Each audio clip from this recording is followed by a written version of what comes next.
Muito bem, meus amigos, mais um programa MJG Rádio começando. Marcelo Gonçalves na manhã dessa sexta-feira, dia 15 de fevereiro de 2019. Muita alegria poder produzir esse conteúdo aqui para vocês, é uma satisfação, vocês sabem. O formato muito bom, né, do MJG Rádio vem dando certo e isso nos deixa todos muito felizes. Primeiro assunto, interessante e importante, nós estamos fechando hoje a quinzena, 1 a 15 de fevereiro, as vendas dos carros 0 km, elas vão trazer nesse programa, que eu vou gravar provavelmente só na segunda, né?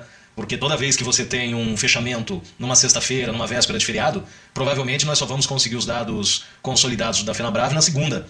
Mas esse programa vai trazer algumas surpresas, algumas novidades em cima do que vem sendo a tradição, que é um negócio muito interessante, né? Então o Fiat Argo está na terceira posição.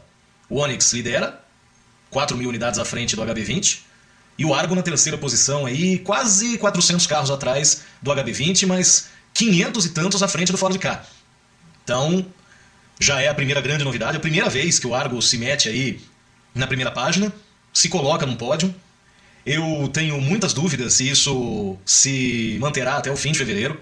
A Fiat, inclusive, também numa briga aberta aí pelo segundo lugar com a Volkswagen. Não sei se vai conseguir manter o ritmo na segunda quinzena, até que ponto as vendas diretas, as famosas vendas diretas, vão ajudar a Fiat nessa escalada. Mas é sempre muito bom termos uma briga nas primeiras colocações, as três marcas que dominam absolutas. Também é bom que se diga que nessa primeira quinzena a Chevrolet vem com uma participação de mercado menor do que vem obtendo já há muito tempo. É quase que um empate técnico, e isso é muito bom.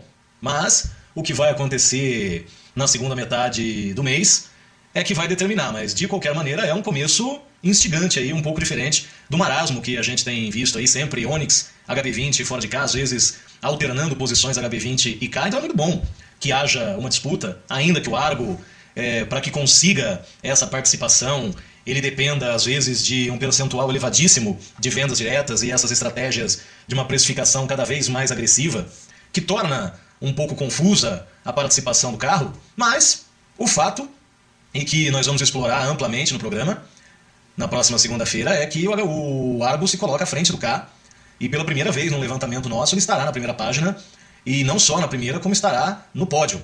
Fecha a primeira página no Prisma, aí na segunda nós temos a Estrada, o Mob também, vendendo mais que Gol e Polo. Vocês vão ver que deu uma mexida aí no balaio, embora a gente tenha dúvidas de que isso possa permanecer. Repito, não é provável que isso permaneça até o fim de fevereiro. Muito bem. Nós tivemos o anúncio oficial por parte da Peugeot da retirada do mercado brasileiro dos modelos 308 e 408. Eu, que sou, por força das circunstâncias, não há qualquer satisfação, muito que pelo contrário, em fazer isso, mas acabo sendo um grande crítico da PSA no Brasil, devido à sua estratégia confusa, à sua reputação muito comprometida e que dificilmente será restabelecida em solo nacional. A Peugeot tira um hatch médio e um sedã médio, carros que permaneceram no Brasil aí cerca de 6, 7 anos, né? O sedã 408, ele chega ao mercado brasileiro em 2011. O 308, que é o hatch médio, chega no ano seguinte, ambos importados da Argentina, produzidos no país vizinho. Uma tendência, aliás, né, no segmento do hatch médio, carros produzidos em solo argentino. E como todos nós sabemos, em primeiro lugar é bom que se diga, que para tirar o 308, que vendeu na sua história no Brasil 35.500 unidades, a Peugeot até certo ponto aproveitou o momento onde o Focus, um dos grandes expoentes da categoria, também já de forma oficial foi anunciada a sua retirada do mercado brasileiro. Então, até certo ponto a oportunidade é interessante. Digamos que houve um certo cuidado, dá para dizer assim, em escolher um momento, apesar de que o carro vinha minguando, tendo vendas assustadoramente baixas, né? Para que vocês tenham uma ideia, o 308 vendeu no ano passado inteiro 434 unidades. Em 2017, 965 unidades. Quer dizer, desde 2017, a Peugeot não conseguiu emplacar 1.500 unidades desse carro. Para a gente parametrizar a coisa, o Yaris hatch vendeu até ontem no Brasil 1.461 unidades só em fevereiro. Então a participação do carro vinha sendo frustrante há muito tempo. E a Peugeot, que é uma marca que já teve uma importância muito maior no Brasil, mas a Peugeot foi abandonando o carro, o segmento atravessa uma fase muito difícil, vão permanecer na briga apenas o Cruze Hatch e o Golf, né? Uma briga real apenas os dois carros aí, o Cruze Hatch e o Golf. Os demais foram sendo aí retirados do mercado. A gente vê com uma certa tristeza, né? Um segmento que já teve bons modelos, boas disputas. Isso ficou no passado. Hoje, inclusive, o Cruze vende absurdamente mais, né? Para que vocês tenham uma ideia, ele vende aí... No mês passado foram 652 unidades contra 276 do Golf. Quer dizer, o Golf vendendo menos da metade do Cruze. Nos últimos 12 meses, apenas uma vez o Golf vendeu mais, que foi em abril do ano passado. Uma diferença aí de 60 e poucas unidades. Mas, no caso específico do 308, eu vou me valer, inclusive, do comentário que fiz, do vídeo que fiz, vocês devem se lembrar, na época da retirada do Fluence do mercado nacional, e assim já faço um gancho também para falar do 408, né? Então, esses carros, as marcas francesas, que nitidamente se perderam no Brasil já há muito tempo, sobretudo, né, as marcas da PSA, a Renault atravessa um momento de crescimento numérico, ainda que esse crescimento numérico deva ser relativizado, porque se baseia muito no Kwid, e que não adianta falar, por mais que seja um carro barato de se produzir, é um carro que tem um ticket médio baixo. Então, mesmo a Renault se colocando ali, brigando com Ford, com Toyota, com Hyundai, mesmo assim, o ticket médio da Renault tende a ser mais baixo do que o dessas concorrentes diretas aí pela quarta posição. E o 308, é claro que foi mais um daqueles carros da PSA que teve um primeiro momento muito bom, tanto que o ano que ele mais vende no Brasil é exatamente 2012, e dali para frente ele vem caindo, caindo, caindo, geralmente de um ano para o outro caindo a metade do que conseguia. Mas se serve de consolo para a turma da Peugeot, de acordo até com alguns estudos, como por exemplo Carros na Web, geralmente os atuais ou os ex-proprietários de Peugeot 308 têm ficado na marca, né? Têm migrado aí para o 208, provavelmente 208 com motor PHP em alguns casos, mas com esse volume de vendas não tinha muito o que ser feito. O 408, que é o sedã, e essas marcas não conseguiram definir uma estratégia de sucesso para batalhar num segmento muito árido, muito difícil.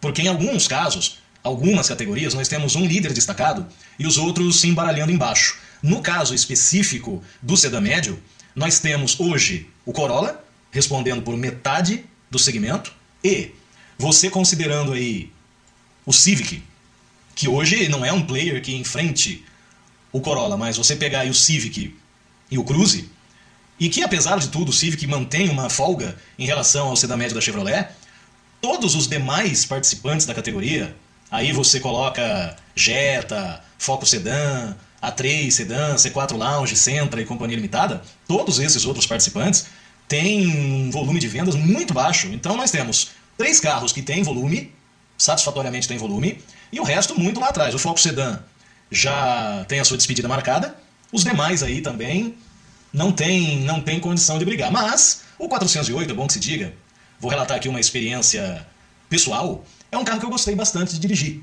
É uma coisa interessante, que embora ele nunca tenha sido lá muito bem resolvido no quesito estético, né?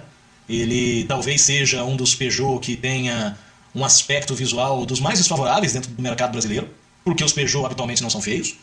O 408 já provocava uma polêmica muito grande, mas, no mais, ele também foi um carro, um total aí de 26.500 unidades no Brasil, que começou bem, começou razoável, dentro das suas possibilidades, e veio caindo, caindo, caindo, até, nesse momento, inevitavelmente, deixar de ser vendido no Brasil. E provavelmente, nessas categorias, tão cedo, a Peugeot não vem a ter qualquer tipo de representação. Também é curioso observar que uma parte dos consumidores do 408 acabou migrando dentro da gama Peugeot para o 2008, nessa linha que a gente fala que a SUVização do mercado brasileiro, né?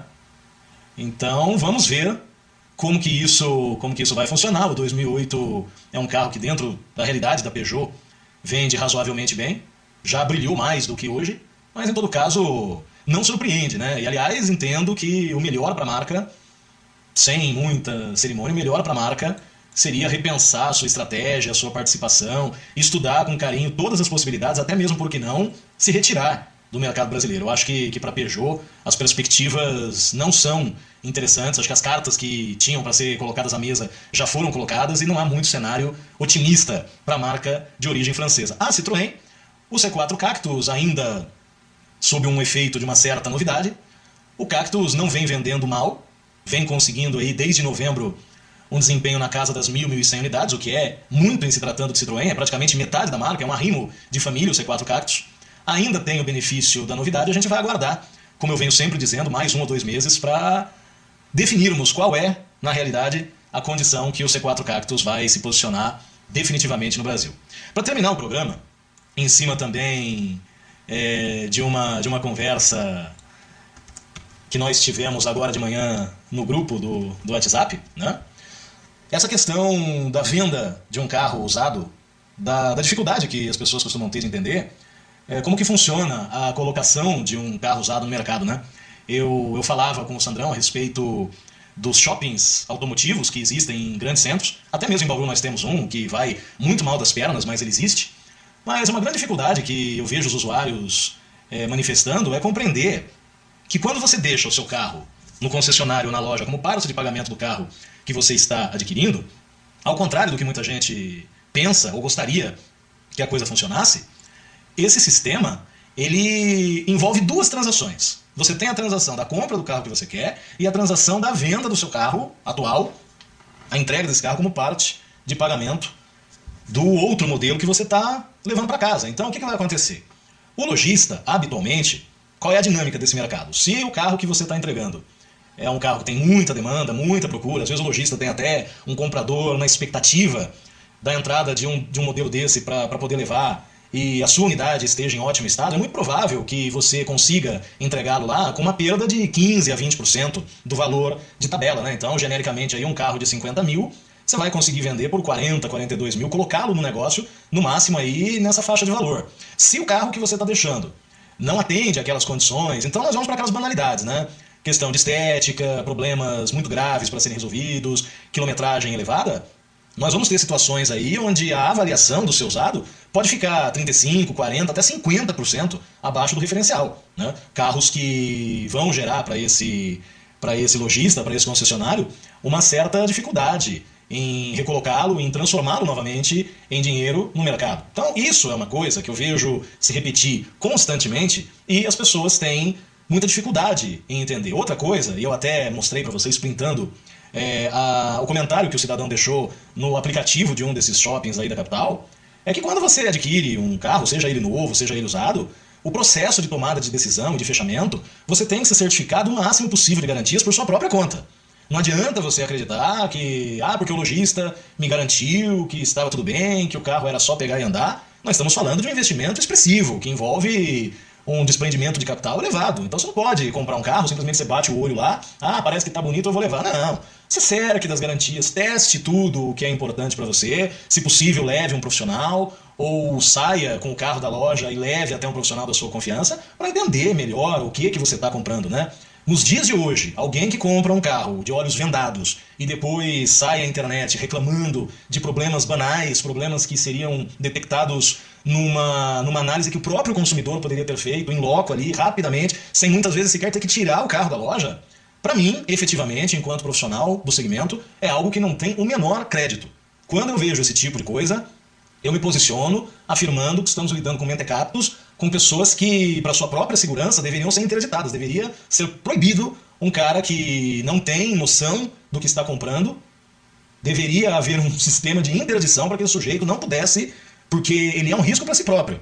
Porque como que você compra um automóvel sem você verificar que o multimídia está funcionando, que o ar quente está funcionando, coisas do tipo, não tem cabimento. Não tem cabimento. Então, é importante sempre lembrar. Qual é o melhor dos mundos? Você compra o carro num lugar e vende em outro. Melhor dos mundos. Você compra o carro numa loja e o seu carro atual você tenta vender de outra maneira. Se não conseguiu, se você vai entregar lá, tenha em mente que você vai muitas vezes perder nas duas pontas. O seu carro atual tende a ser subvalorizado, a ter uma avaliação abaixo daquilo que você espera, e que o veículo que está sendo comercializado pela empresa, muito provavelmente, vai ser vendido para você por um valor, até nesses casos específicos dos shoppings automotivos tem sido frequente, o carro mesmo não tendo qualquer qualidade excepcional, ele sendo vendido às vezes bem acima do que é o referencial daquele modelo e daquela versão naquela faixa de ano. Então é isso, meus amigos. Muito obrigado mais uma vez pela audiência, pelo carinho, a companhia, e a gente se vê no próximo programa MJG Rádio. Grande abraço e até!